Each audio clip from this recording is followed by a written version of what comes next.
सरकार कोई भी चलाए, डिपार्टमेंट तो आप और हमारे जैसे ऑफिसर लोग ही चलाते हैं.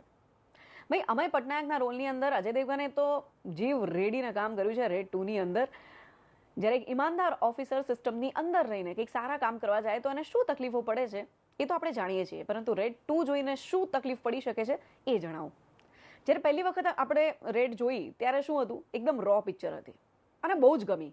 રેડ 2 જે આવી ને એકદમ ફિલ્મી થઈને આવી છે, એટલે ફિલ્મી થવાના ચક્કરમાં પાછા 2 ગીતો પણ વધારાના આવ્યા. અરે ભાઈ ગીતો તો જે પકાવે છે. પણ હા, ઇન્ટરવલ પછી રિતેશ દેશમુખ અને અજય દેવગણે નક્કી કરીને રાખ્યું છે કે તમને જકડી રાખશે. પિક્ચર જ્યારે પૂરી થાય છે તો મારે માથાના દુખાવાની દવા નથી લેવી પડતી. એટલે ભલે મિક્સ રિવ્યૂ છે પણ તેમ છતાં અજય દેવગનના ફેન્સને 100% રેડ 2 ગમી શકે એમ છે. હા, પહેલી જોડે કમ્પેર કરો તો મજ્જો ના પડે. મજ્જોથી યાદ આવ્યું અંદાઝ અપના આપના. મને ખબર છે ટીવીમાં તમે 10 વખત જોઈ ચૂક્યા છો, પરંતુ તમારા મા બાપને ખડખડાટ હસાવી શકે એ પ્રકારની કોમેડી ફિલ્મ હવે તો આવવાથી રહી. સો આઈ ઇન્સિસ્ટ કે પેરેન્ટ્સને લઈને અંદાઝ અપના અપના થિયેટરમાં જવા જજો, બહુ મજો પડશે.